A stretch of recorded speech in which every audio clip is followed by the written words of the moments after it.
water crisis in Flint, Michigan has exposed nearly 100,000 people to lead poisoning. Has left high levels of lead. People in Flint still literally do not have water that is safe to drink. What about babies? What about formula? Why would they be paying for water that they cannot even use? My son had lead poisoning. No help from the city or the state. I'm sorry, and I will fix it.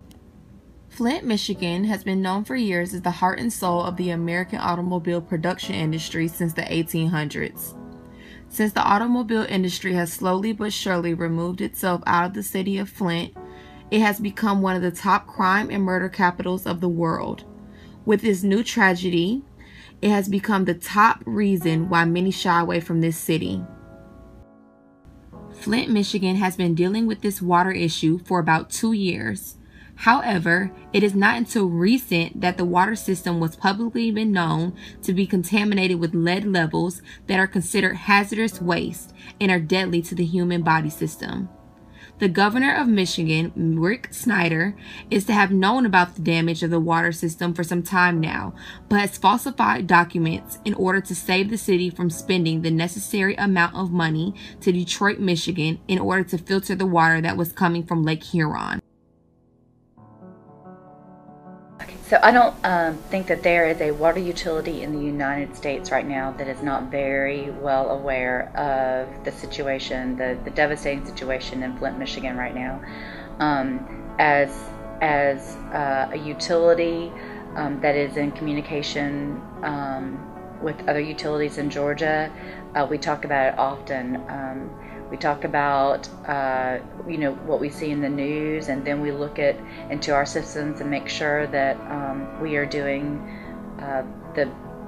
everything possible to make sure that never occurs here.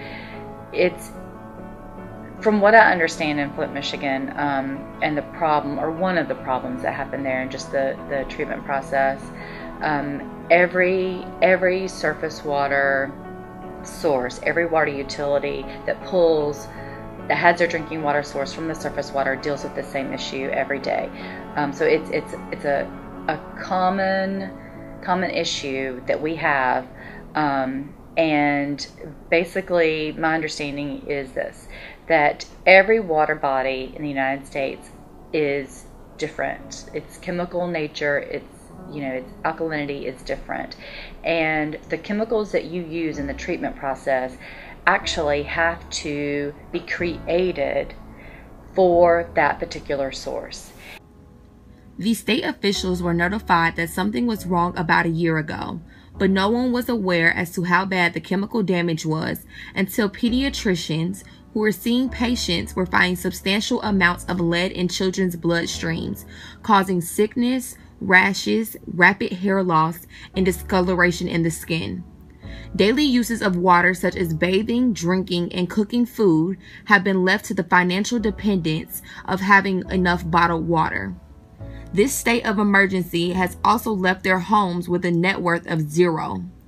No one is willing to move in the area where it has become a third world country. So Savannah has even seen something like Flint, Michigan, where we went to another corrosion inhibitor because we were forced to by our purchasing department, and saw the results of that, the negative impact of that, because we were aware that we were using a different corrosion inhibitor. We were testing for it. We were looking out to see if it was going to be something that we could use. So when the levels started to increase, we knew it immediately, and were able to change it before any impact to our citizens occurred. Unfortunately, from my understanding, that's not what happened in Flint. Months went by, and those lead levels weren't checked until it was, already above regulatory limits. Drinking water that is filtered and received through tap water has never been questioned because it's always been thought to be safe. It is something you simply do not think about when wanting to take a bath, drink, or cook on a daily basis.